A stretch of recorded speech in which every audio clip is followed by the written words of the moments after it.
edição das Innovation Talks. Para quem se junta a nós hoje, quem está a ver pela primeira vez, esta é uma iniciativa promovida pela ANI, consiste num conjunto de conversas informais sobre os mais diversos temas relacionados com ciência e inovação.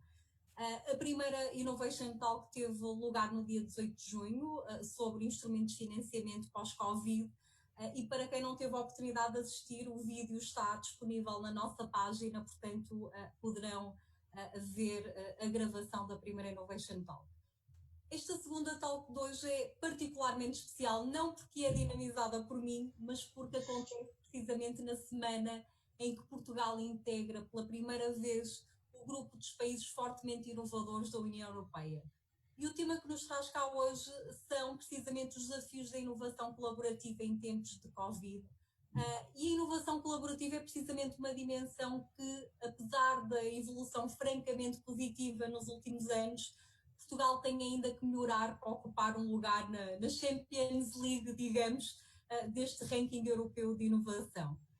Para se juntar a nós hoje nesta conversa, convidamos a Helena Silva, que integra a direção executiva do CEIA, e o Fadil Musa, cofundador e CEO da Dialox, uma startup, na verdade uma spin-off académica da Universidade de Lisboa, focada no desenvolvimento de sistemas de biodescontaminação.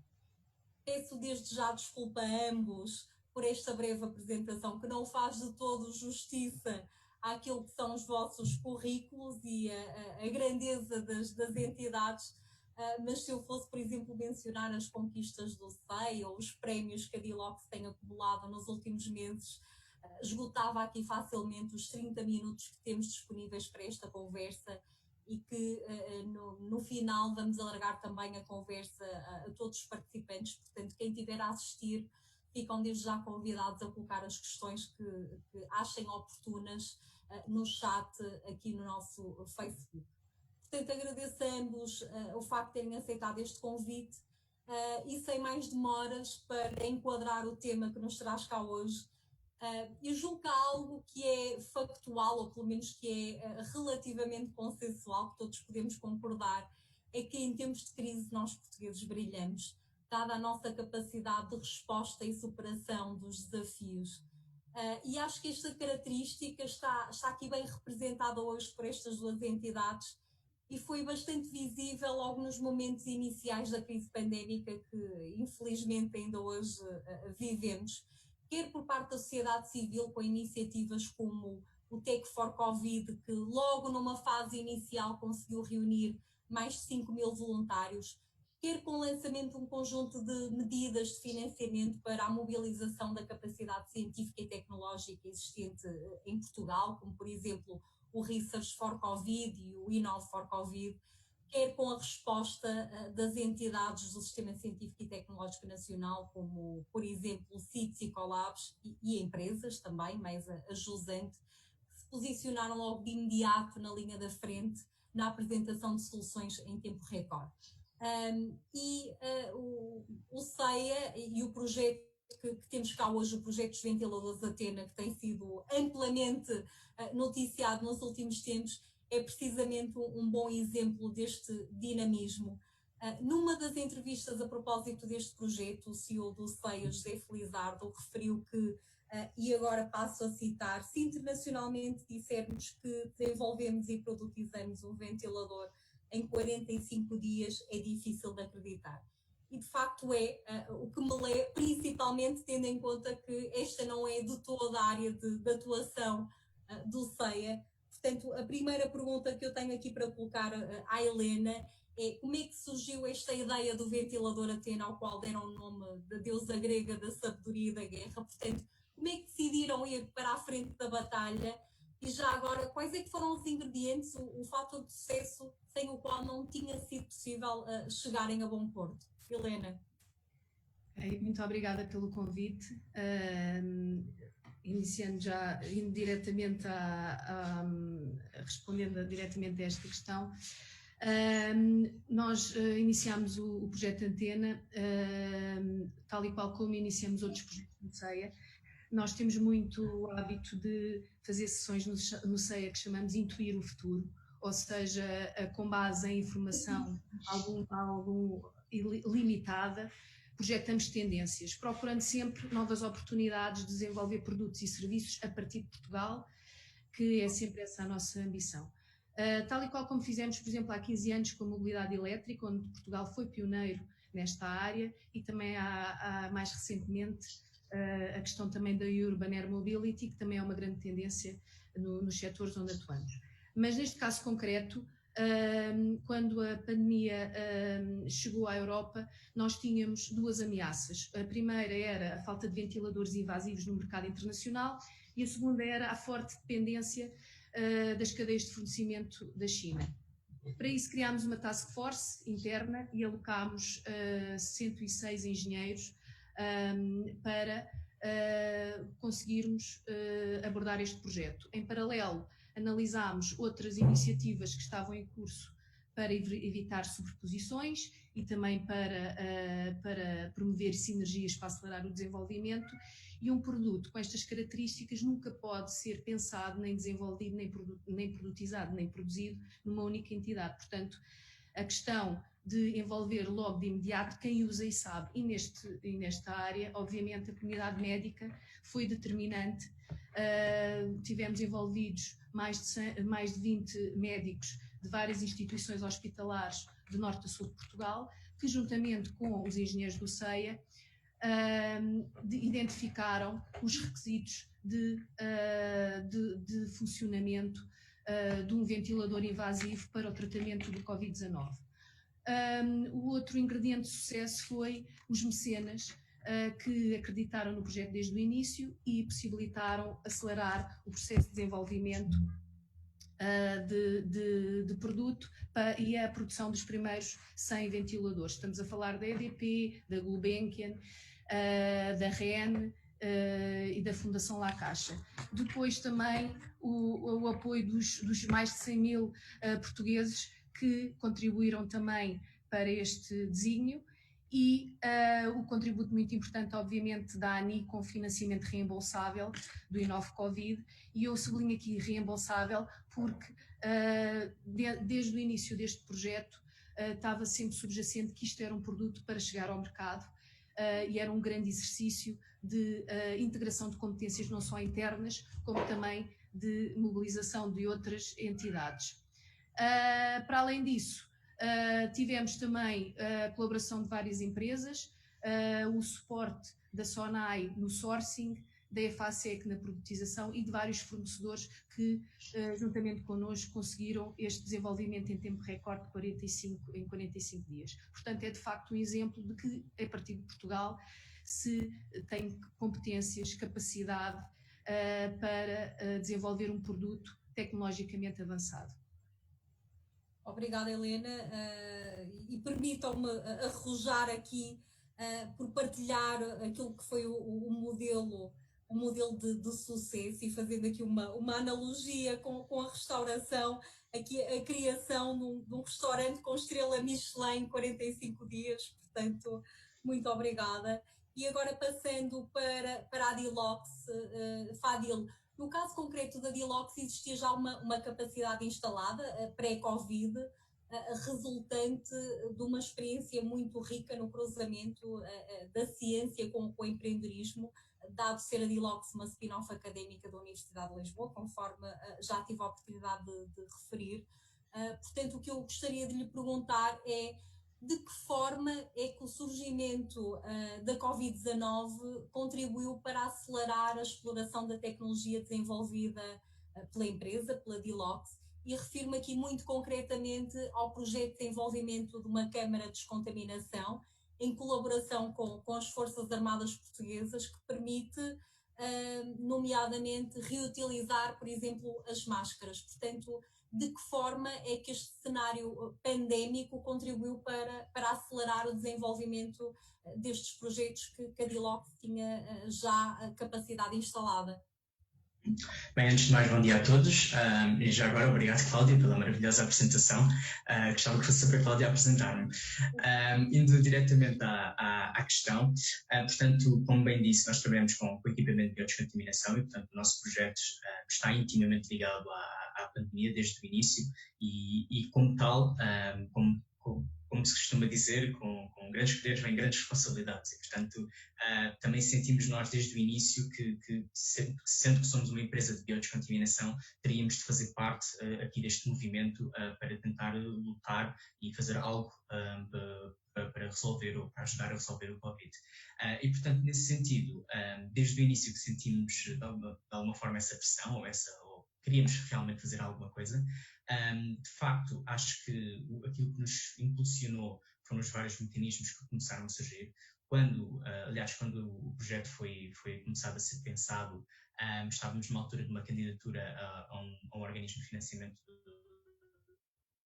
da União Europeia, o SNS, mas agora chamado EIC Accelerator, e a verdade é que aquilo que impulsionou foi uma breve mudança. Portanto, estávamos a fazer uma submissão normal ao projeto e a verdade é que a União Europeia decidiu que este projeto teria de seria restrito para projetos para o Covid. E claro que nós nos enquadrávamos na categoria, mais não sendo porque éramos um projeto de biodescontaminação, mas nessas coisas, assim, em conversa com os colegas, dissemos, será que poderíamos fazer melhor? Será que poderíamos ter alguma coisa ainda mais para o Covid? E foi assim que o Fernando sugeriu, e dado que na altura da pandemia do ano passado, um dos maiores problemas era a falta de máscaras, principalmente para os profissionais de saúde, e percebemos que o que não já o que se fazia, mas já existiam estudos e propostas para a descontaminação de máscaras. E pensámos nós, por acaso isto poderia ser feito, por acaso poderíamos descontaminar as máscaras e poderíamos assim fornecer mais uma arma contra o Covid.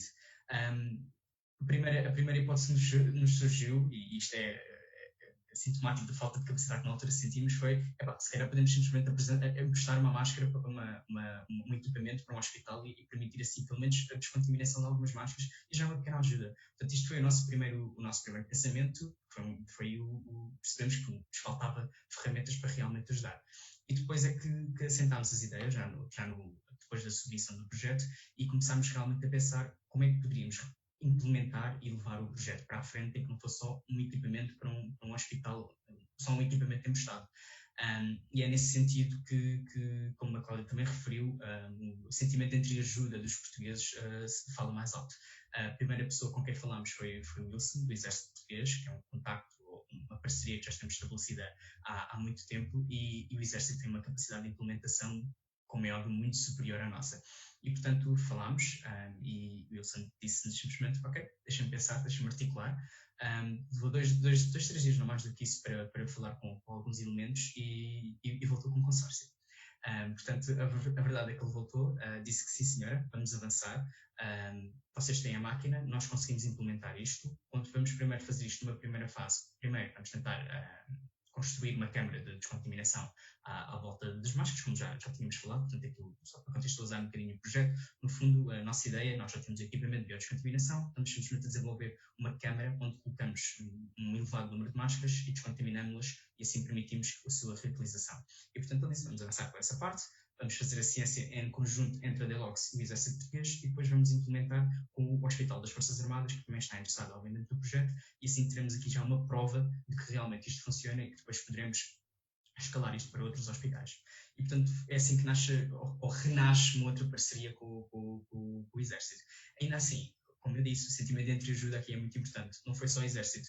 Houve outros atores, outros intervenientes. Tivemos 2 cientistas da Faculdade de Ciências com quem já trabalhávamos, o Lipe e o David, para projetos totalmente diferentes, que também sentiram a necessidade de ajudar e contactaram quem sabia que poderia realmente ter alguma coisa a ver com a pandemia.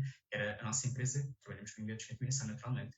E, portanto, é daí que juntamos estes 2 atores e fundimos 2 projetos. Portanto, um projeto é para a descontaminação de uma grande quantidade de máscaras, e outro projeto é uma descontaminação de uma pequena quantidade de máscaras, também pode ser para hospitais, mas, por exemplo, para casas e para utilizadores domésticos.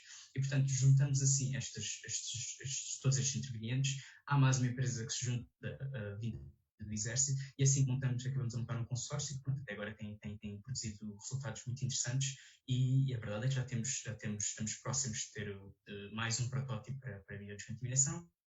Estamos próximos de terminar a câmara e estamos próximos também de efetuar o piloto no Hospital das Forças Armadas.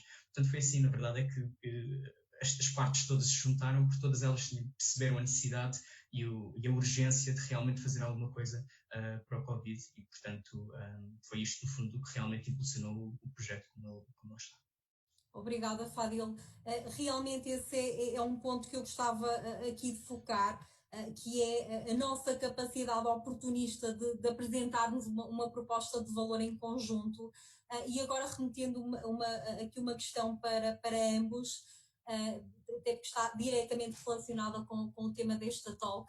Tanto o projeto dos ventiladores Atena como a Câmara de Biodescontaminação da Dilox contam com o envolvimento, e aliás ambos apontaram como o fator de sucesso, o envolvimento de vários atores, de várias entidades externas, nomeadamente entidades da área da saúde, o Exército Português, também no caso dos ventiladores, entidades reguladoras como a Infarmed.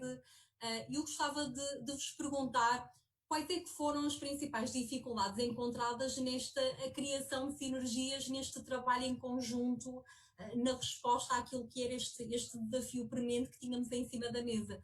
Quais é que foram os grandes desafios na articulação destas entidades e como é que os superaram? Porque, para todos os efeitos, apesar da necessidade de uma resposta urgente, nós tínhamos uma série de restrições relacionadas com as questões de segurança, tínhamos equipas em teletrabalho, empresas em layoff, empresas que podiam contribuir, por exemplo, no caso do ventilador, com componentes para a solução, e tendo em conta estes prazos curtos de desenvolvimento dos projetos, quais é que foram as dificuldades que vocês tiveram que superar e como é que as superaram? Se calhar começávamos com a Helena e depois daria a palavra ao Fadil. Eu penso que esta situação do Covid veio desta pandemia veio trazer urgência e vontade de colaborar, o que é um exercício ótimo para poder depois ser aplicado daqui para o futuro. As maiores dificuldades no desenvolvimento do novo produto é a questão de não pensar que este produto vai ficar apenas num protótipo, vai ter que chegar ao mercado e, tal como a Cláudia estava a dizer, existem as questões de segurança, as questões também do utilizador. Portanto, não houve dificuldades, podemos dizer que houve desafios, porque nesta fase de pandemia foi criado também um quadro regulatório de exceção e onde todos tivemos que aprender. E apesar de ser uma situação de exceção, também é uma nova oportunidade de podermos criar laços e colaborações entre as diversas entidades, não só a reguladora, como as entidades de saúde, os próprios utilizadores finais do Sistema Nacional de Saúde e os médicos, mas também as entidades do Sistema Científico e Tecnológico e do financiamento OID. Portanto, eu acho que mais do que dificuldades, houve aqui um espaço de colaboração para criar em Portugal condições para evoluirmos para uma cultura de produto. Porque Portugal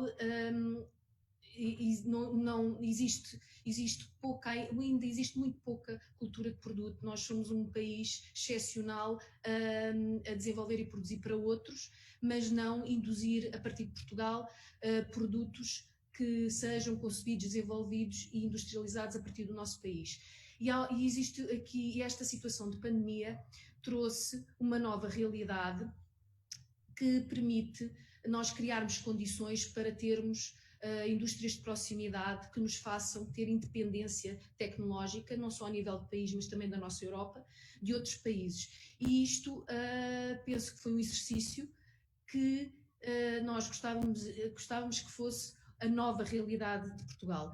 E quando nós estamos a falar de uma cultura de produto, que no caso do CEIA nós iniciámos há 15 anos um processo que ainda hoje estamos a aprender, tivemos que primeiro aprender a desenvolver e a criar competências em projetos internacionais na indústria automóvel e na indústria aeronáutica, depois tivemos de aprender a desenvolver produtos para terceiros e hoje já temos alguma capacidade para induzir produtos a partir de Portugal. Portanto, isto é um processo.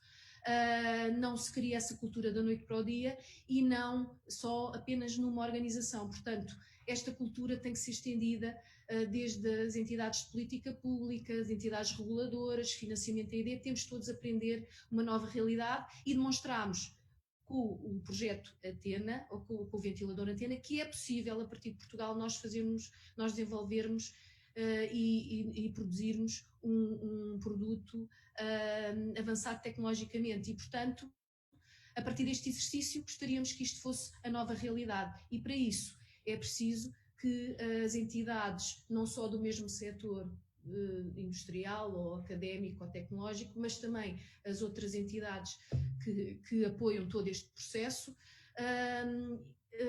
consigamos todos criar a mesma dinâmica e acreditar que é possível em Portugal nós, em colaboração e com o mesmo propósito, desenvolvermos produtos tecnologicamente avançados e criar uma cadeia de valor que nos permita fixar valor em Portugal, que é determinante para a nossa evolução como país. Fadil? Sim, do nosso lado, portanto, se calhar aqui o primeiro problema que se colocou, não era bem um problema, mas foi a questão do financiamento, portanto, o mundo parou durante esses 2 meses e, portanto, também pararam os fluxos de financiamento, pararam os fluxos de investimento e, portanto, percebemos que queríamos ter dificuldade em financiar o projeto no estado em que as coisas estavam. E, portanto, embora estivéssemos preparados para usar fundos próprios, essa foi definitivamente o primeiro entrave. Agora, é preciso aqui fazer uma nota e dizer que o governo esteve bem, o governo lançou imediatamente o Inove for Covid, existem e existirão diversas iniciativas para ajudar a financiar projetos para a Covid e, de facto, nós participámos imediatamente numa delas e os tempos de resposta também foram muito positivos e, portanto, rapidamente conseguimos uma pequena fonte de financiamento que nos permitiu alavancar o projeto. Este talvez tenha sido a primeira dificuldade e por acaso, rapidamente foi ultrapassado, o que é bastante raro dizer que em Portugal conseguimos ultrapassar a dificuldade de financiamento em 1 mês. E, portanto, desta vez é preciso reconhecer o valor. Depois, eu diria que a maior dificuldade, e a Helena também falou um bocadinho disso, foi o facto de Portugal infelizmente não é autossuficiente. Faltam peças, faltam ferramentas e falta muita coisa que nós apenas encontramos lá fora. Vou aqui usar um exemplo muito concreto. Nós temos uma empresa de prototipagem com a qual trabalhamos, que está sediada no Porto, e que a maioria dos seus componentes, não digo a maioria, mas uma grande parte dos componentes vem de fora e outra parte vinha de Ovar. E Ovar, como bem sabemos, teve uma cerca sanitária, portanto, aqui às vezes o caminho é tudo e de facto ficámos, não digo parados, mas pelo menos nesta parte do projeto ficámos completamente estagnados e sem qualquer possibilidade, porque não é, sem ter todas as peças, todas as ferramentas, era completamente impossível terminarmos a prototipagem. Portanto, de facto, também gosto mais de chamar de desafios, faço minhas as palavras da Helena, são desafios, não são problemas, mas é um desafio que foi difícil de ultrapassar. A Secobar não tivemos outro remédio senão não esperar que a mesma fosse levantada. Fomos conseguindo partes de outros locais e foi assim. E aqui o que nós temos feito nas nossas reuniões têm sido semanais com todo o consórcio, tem sido sempre a partilha de contactos. Olhem, agora neste momento não conseguimos arranjar neste fornecedor, não conseguimos arranjar este material porque há uma grande procura. Por exemplo, agora as viseiras são material específico que precisávamos para o nosso projeto e que infelizmente não conseguimos encontrar, e há sempre um interveniente, há sempre alguém que consegue dizer, olhem, eu sei que não é difícil, mas eu consigo arranjar no outro fornecedor. E, portanto, a vantagem da inovação colaborativa é que não é só traz o seu know-how, é mais do que isso, traz os seus contactos, traz o seu esforço, traz o seu empenho, traz imensa coisa e dentro do consórcio conseguimos sempre dar a volta aos desafios e conseguir chegar a bom porto. E, portanto, eu diria que estes foram os nossos 2 maiores problemas, desafios, e até gostava de lançar o repto para que Portugal no futuro seja mais autossuficiente e para que, em caso de pandemia, consigamos encontrar tudo in-house e que isso não atrase os projetos e não atrase aquilo que é a luta à pandemia. Obrigada, Fadil. Aliás, agradecemos porque vocês acabaram de introduzir aqui um ponto que eu gostava de reforçar nesta conversa antes de passarmos para as questões que nos estão a ser colocadas no chat por parte da audiência, que é, de facto, a industrialização na área da saúde em Portugal é pouco expressiva e eu diria até que não será errado dizer residual, como se tem visto pelo nível, como se viu pelo nível de dependência do mercado asiático, e nomeadamente países como a China.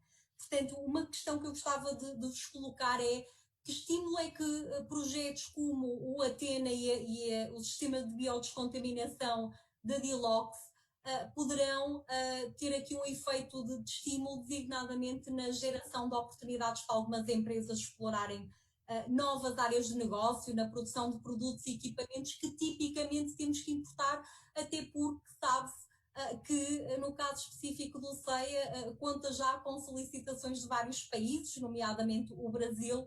Portanto, eu gostava de recolher aqui a vossa opinião, ou de reforçar aquilo, de vos convidar a reforçar aquilo que já foi dito relativamente à oportunidade para a indústria, até para incorporar aqui o nível de incorporação, passa a redundância, nacional, nomeadamente das componentes que compõem o ventilador. Portanto, eu gostava de recolher a vossa opinião em viva voz. Que oportunidades é que nós temos aqui para a indústria, para as empresas?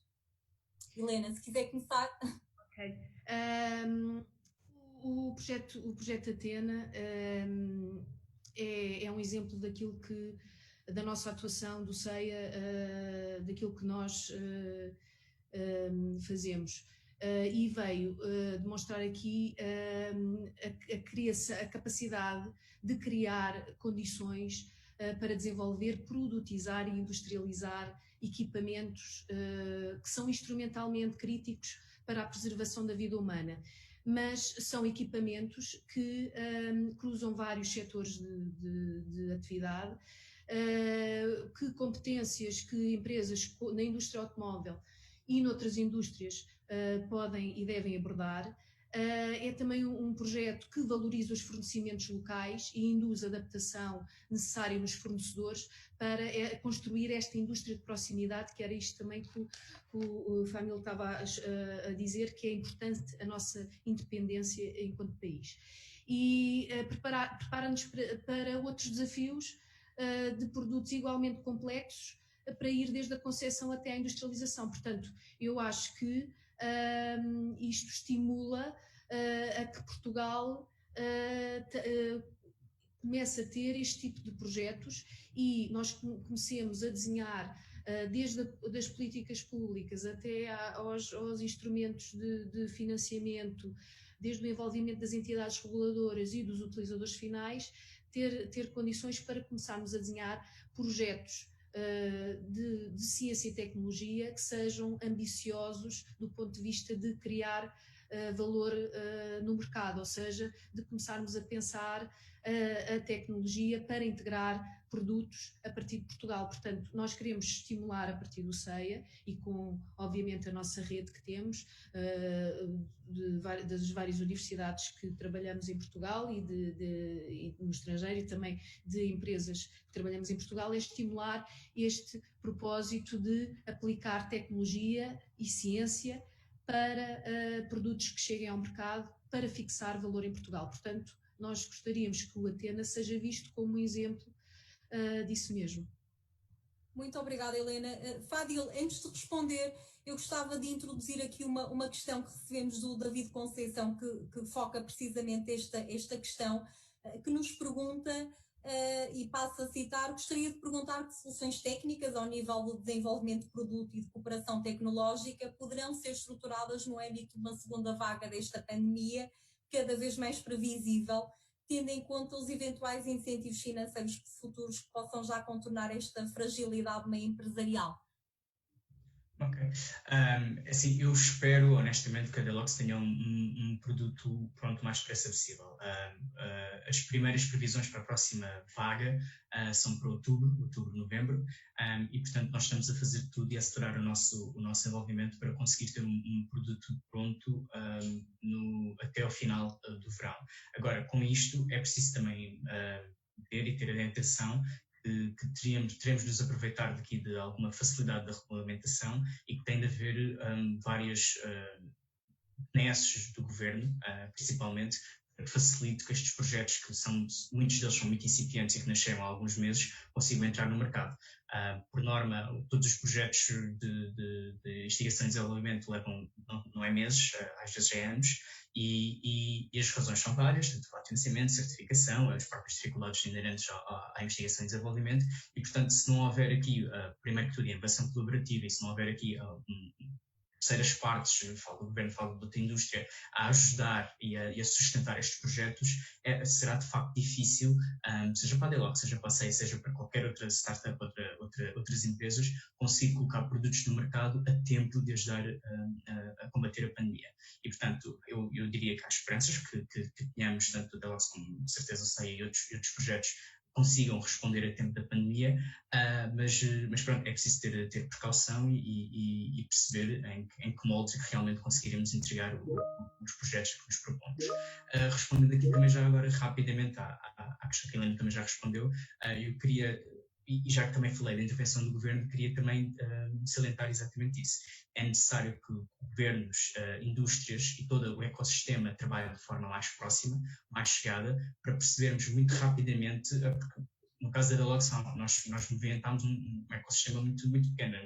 Montámos um consórcio, à volta do consórcio algumas empresas, é natural que já fomentámos de alguma maneira a economia e já provocámos alguma moça, por assim dizer, na economia portuguesa. Mas é preciso que não sejamos só a Deloc, só a CEI, é preciso que todos os outros projetos façam o mesmo, e é preciso que o governo, principalmente o governo, tenha atenção aos projetos de índole tecnológica, principalmente os projetos de hardware e que necessitam de mais ajuda e que mais complicações ou mais dificuldades, mais desafios, como a Helena tão elegantemente lhe chama, a que se consiga chegar a bom porto. E, portanto, é preciso que os atores trabalhem em conjunto, trabalhem mais próximos, e é preciso não deixar estes projetos morrer, perdoem a expressão dura, exatamente porque são estes projetos que depois podem, mais à frente, ajudar Portugal a combater, seja a combater uma pandemia, seja a economia e seja a tornar Portugal autossuficiente.